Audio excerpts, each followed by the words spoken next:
Thank you, Father Mike. I now call forward City Council President Shane Burrow to lead us in the Pledge of Allegiance.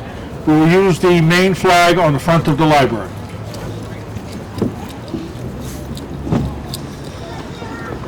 I pledge allegiance to the flag of the United States of America and to the republic for which it stands, one nation, under God, indivisible, with liberty and justice for all. Thank you, Councilor Burrow. For our national anthem today, we have Miss Megan Sylvia, a former Miss New Bedford.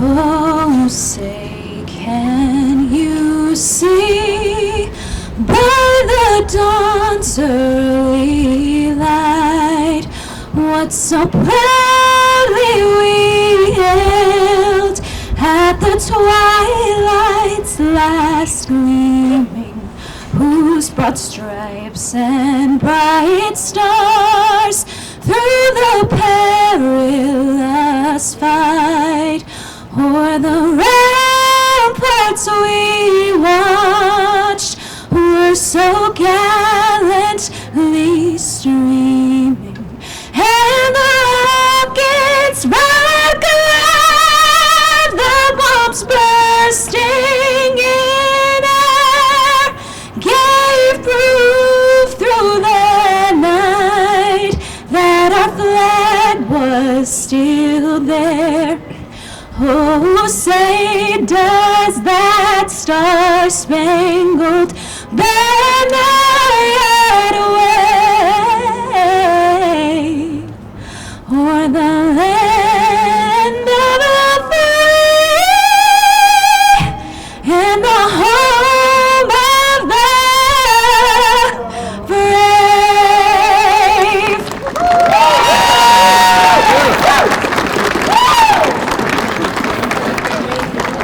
Thank you, Megan.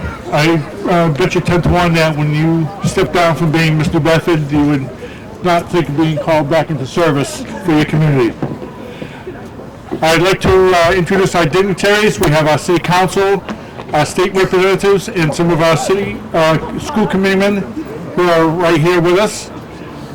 We have our mayor, John Mitchell, with us as well. At this time, I'd like to call forward a student from Roosevelt Middle School, Sydney Victorino, for the reading of In Flanders Fields.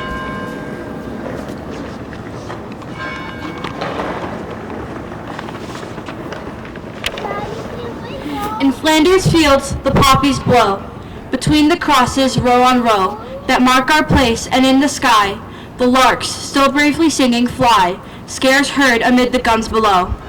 We are the dead. Short days ago we lived, felt dawn, saw sunset glow, loved and were loved, and now we lie in Flanders fields. Take up our quarrel with the foe. To you from failing hands we throw the torch. Be yours to hold it high.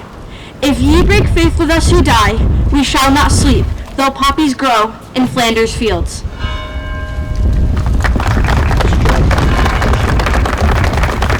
Thank you, Sydney. Thank you, Sydney. I just want to mention that Roosevelt Middle School does a fine program for veterans every year. Yes, they had their program yesterday. And for each Veterans Day and Memorial Day, a student is called forward to do a reading of either In Flanders Fields or the Gettysburg Address. And it should be noted that it's to the school committee, the only school in the city that honors its veterans like that. And we wish we could do more.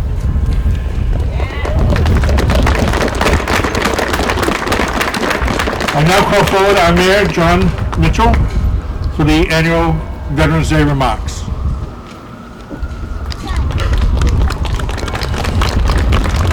Good afternoon, everyone. So I want to just express my gratitude for the work that many folks put in to hold this really reverent parade. When people come out and salute our veterans and cherish their service, it's a mark not only of our city's values, but it's also a mark of just how well the event was orchestrated, and I can tell you that Bob Bromley and Chris Gomes, our Director of Veteran Services, and our entire Veterans Advisory Board work really hard just all year long to make sure that it goes just so. They take tremendous pride in the final product, and I just ask everybody to join me in a round of applause for all of their hard work.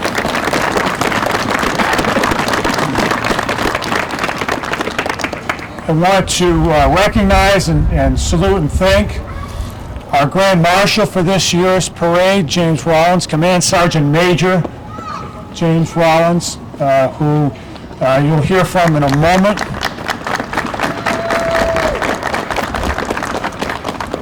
He has set a sterling example of excellence and of service, selfless service, in his long career in the United States Army, rising to the level of Command Sergeant Major. That's as high as you go as an enlisted man in the Army, and it's really a mark of somebody who gave it all for his country. So I want to thank you for being here today.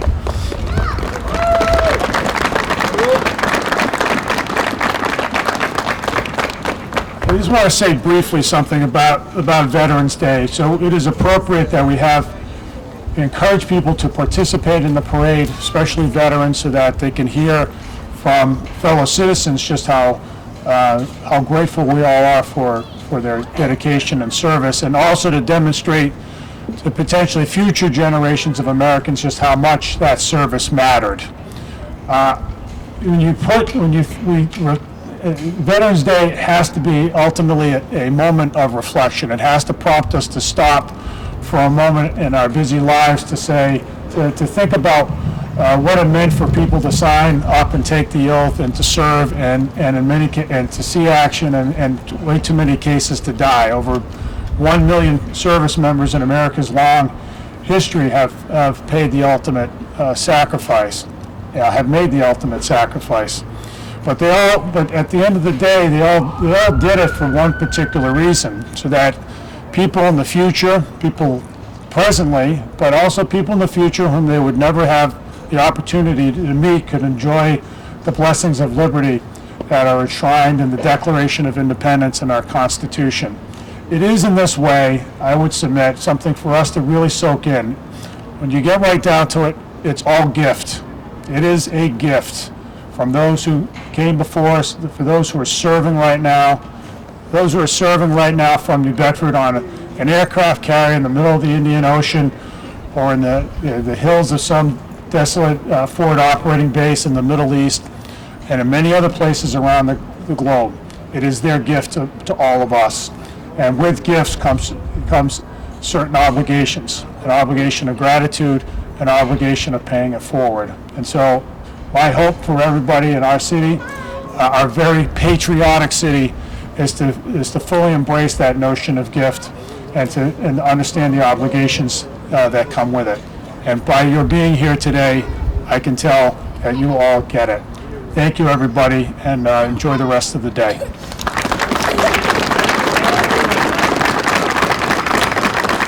Thank you, Mayor Mitchell.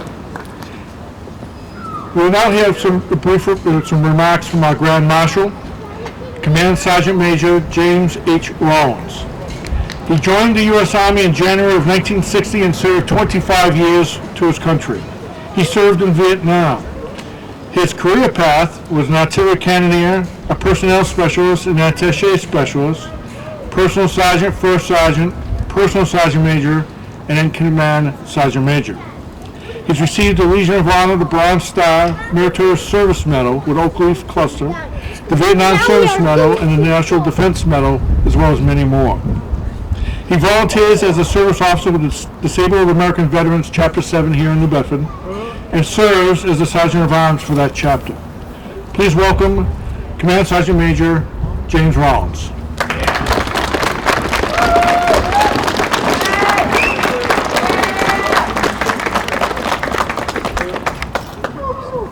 Thank you, everybody. Thank you, Mayor. Good day, everybody. I hope you're not freezing too much. Today, across our great nation, people gather in acknowledgement of Veterans Day. And here in the South Coast towns of Massachusetts, we too follow suit as we honor all our veterans, past, present, and future. Veterans Day isn't just about ceremonies and parades. It's about within their hearts a lifetime of camaraderie for their fellow soldiers. Or in many cases, Navy, Air Force, whatever branch you served in, we're all soldiers. They offer support and understanding for those who returned home with physical challenges and memories too painful to recall and even more difficult to share. Of course, every soldier pledges to honor the memories of their fallen comrades. Veteran Day offers every one of us the opportunity to do so. Some of you here today wore the uniform. Many of you wore the uniform. Some of you here today are still fighting battles. Some of you here today wait on the home front for the special someone who wore the uniform to come home. When a soldier takes a pledge and enlists in the United States military, that soldier bears the honor and privilege of the title veteran and all the responsibilities that go along with it. Today I acknowledge my fellow veterans by saying, I see you, I respect you, and I thank you. Here in the South Coast towns of Massachusetts, our communities are built on service. Not just military service, but the kind of service that shows up unassumingly, whether it be by helping our neighbor in need, mentoring a child, attending town meetings, volunteering at the DAV, or just being present and willing when someone needs a helping hand. Again, on this day, I acknowledge my fellow veterans by saying, you did not just protect our country. You shaped our towns. You taught us and continue to teach us what it means to stand for something bigger than ourselves. You are the reason we wake up every morning in a country where we enjoy freedom. You are the reason our children can dream boldly. You are the reason our towns thrive in peace. On this day, I do not honor just your service, I honor your presence. I honor your grit. I honor your bravery. I honor your humor. And I honor and listen intensely and with great appreciation to all your stories. Never give up the fight for what is right, whether it is navigating the VA system or helping the next generation, find their way. Let us all pledge this Veterans Day to keep listening. Let's keep showing up. Let's keep building a community that reflects the strength and sacrifice of all those who served. Those who serve today, those who will be serving tomorrow, and to become veterans, continually the tradition to uphold the strong and impressive reputation of this nation. The willingness of American veterans to sacrifice for our country has earned them our lasting gratitude. On this Veterans Day and every day that follows, may all veterans feel the deepest respect and recognition they deserve. I would like to honor the late Sergeant Robert Brennicky, my father-in-law of Dartmouth, Massachusetts, who served in World War II and the Korean War. May God bless you all. May God bless America, home of the free because of the brave. Thank you very much.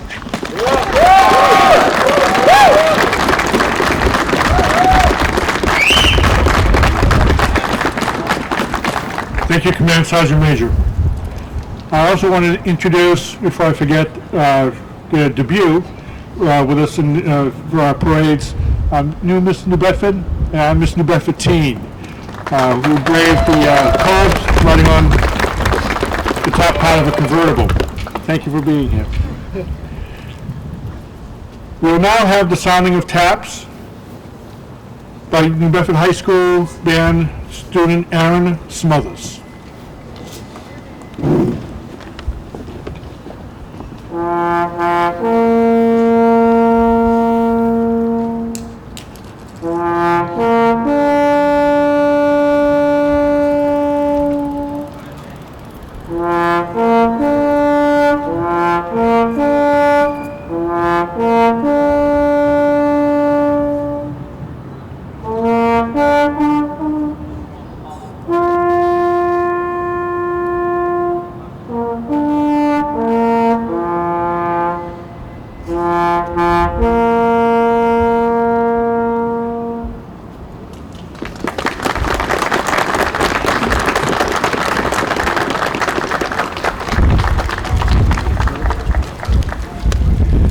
This concludes our 2025 Veterans Day services.